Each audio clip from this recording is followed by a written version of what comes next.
했던 네가 널 보고 있으면 알기 baby 너를 위한 멜로디 yeah. 네가 늦으니까 잘 들어봐 play it. Hai, assalamualaikum warahmatullahi wabarakatuh. Welcome back to my YouTube channel. Di video kali ini aku mau bahas tentang persiapan persalinan normal. Nah, untuk para ibu, calon ibu yang mengidamkan dan menginginkan persalinan normal, memang harus disiapkan sejak dini. Dan buat kalian yang masih hamil muda, nggak ada salahnya, atau yang masih program hamil, nggak ada salahnya untuk nonton video ini supaya informasinya lebih cepat sampai, lebih cepat diterapkan. Dan buat ibu-ibu juga yang sudah mendekati persalinan, semangat. Aku kasih tips-tipsnya di sini, semoga membantu. Sebelumnya aku mau ingetin dulu untuk kalian yang belum subscribe, jangan lupa di-subscribe.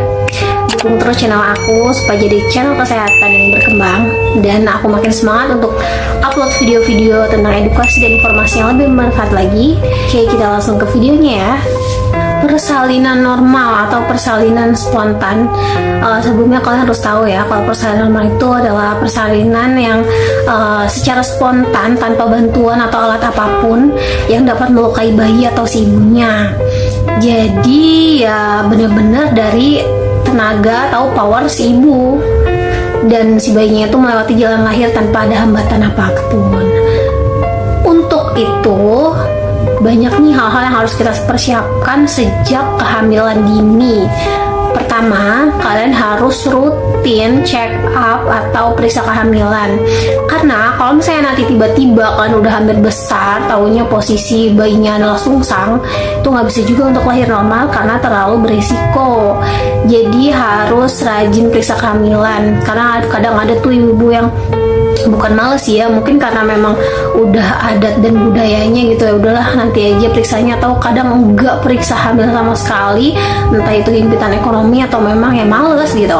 Karena kalau periksa kebidan menurut aku lumayan masih terjangkau ya. Ini juga penting banget nih, karena apa? Vitamin penambah darah itu terutama itu membantu untuk meningkatkan HB atau sel darah merah ibu supaya ibu tidak mengalami anemia. Nah, anemia ini ada hubungannya loh untuk persalinan normal, yaitu bisa menyebabkan perdarahan kalau ibunya mengalami anemia. Jadi vitamin penambah darah ini berfungsi buat mempertahankan HB ibu supaya tetap normal. Oke, jadi masalah periksa kehamilan wajib minimal nih di trimester pertama sebulan sekali, di trimester kedua juga sebulan sekali. Trimester ketiga ini kalian bisa periksa kehamilan itu 2 minggu sekali untuk mengetahui perkembangan. Karena kadang gini, kadang di minggu ke 36 atau minggu 34 itu semua baik-baik aja, tapi ternyata di minggu 36 entah yang ketubannya udah mulai sedikit, atau kadang di usia 37 minggu atau 38 minggu belum ada tanda-tanda persalinan, taunya plasentanya udah mulai ada pengapuran. Itu bisa aja. Jadi aku sarankan untuk trimester ketiga itu kalian periksa hamil di 2 minggu sekali. Ya, untuk persiapan di bagian pemeriksaan kehamilan, sekarang kita fokus di persiapan trimester akhir mendekati persalinan. Kalau di usia-usia 8, biasanya kalau udah masuk PAP itu usia 34 minggu ya, 34 minggu, 36 minggu tuh kepala janin tuh udah mulai turun, dan syarat untuk bisa lahir normal yaitu kepalanya sudah masuk di pintu atas panggul. Itu bisa diperiksa kok, ketahuan. Kalau misalnya masih muter-muter, biasanya kami menganjurkan ibu untuk sering-sering sujud, supaya, karena kan apa sih fungsinya sujud, yaitu gravitasi. Nah, jadi nanti karena bayi kan di dalam masih diselimuti atau dikelilingi oleh air ketuban, jadi mereka kayak berenang gitu. Nah, kalau misalnya memang masih muter, biasanya dianjurkan untuk gravitasi, sujud ibunya, supaya posisi si bayinya itu sesuai dengan yang seharusnya dan semestinya gitu. Jadi harusnya kepalanya di bawah. Kalau udah sering-sering sujud, nah itu bisa reposisi si bayinya ya. Kalau misalnya kepalanya udah di bawah, ya syukur alhamdulillah. Kalau misalnya belum, ya harus sering-sering sujud. Dan benar adanya yang kalau misalnya ada orang tua bilang katanya kalau udah hamil tuh harus rajin-rajin jongkok, rajin-rajin ngepel jongkok. Sebenarnya kalau ngepelnya sih ya nggak apa-apa untuk ngisi kegiatan dan untuk olahraga juga ya, tapi kita lebih ke posisi ibunya kalau jongkok itu bisa bikin bayi atau kepala bayi itu ngepas atau masuk ke pintu atas panggul begitu. Lalu kalau udah di 37 minggu 36-37 itu ibu hamil disarankan untuk olahraga atau kayak jalan-jalan, tapi olahraganya bukan olahraga yang berat ya, olahraga yang jalan-jalan. Supaya apa? Pertama juga untuk menyiapkan fisik si ibunya juga ya, fisik, karena kan kalau olahraga itu bisa memperlancar peredaran darah kan. Jadi walaupun olahraganya hanya jalan santai, itu sebenarnya dianjurkan asalkan jangan terlalu lama juga sampai ibunya menyebabkan kelelahan. Atau misalnya kalau kalau habis jalan banyak atau berdiri banyak tuh kakinya pada bengkak. Nah coba setelah itu kalian gantung aja atau diganjel pakai bantal gitu, posisinya lebih tinggi supaya peredaran darahnya naik lagi. Nah setelah selesai menyiapkan lebih ke kesehatan si ibu dan bayi, semua pemeriksaan normal, tidak ada yang patologis, tidak ada resiko-resiko, baru deh kalau udah di minggu akhir, aku udah 37 minggu 38 minggu belum ada mules palsu. Nah biasanya dianjurkan untuk berhubungan suami istri karena dalam sel sperma ini bisa menyebabkan mules atau kontraksi ya. Jadi sering-sering ketemu di usia-usia kehamilan tua deh.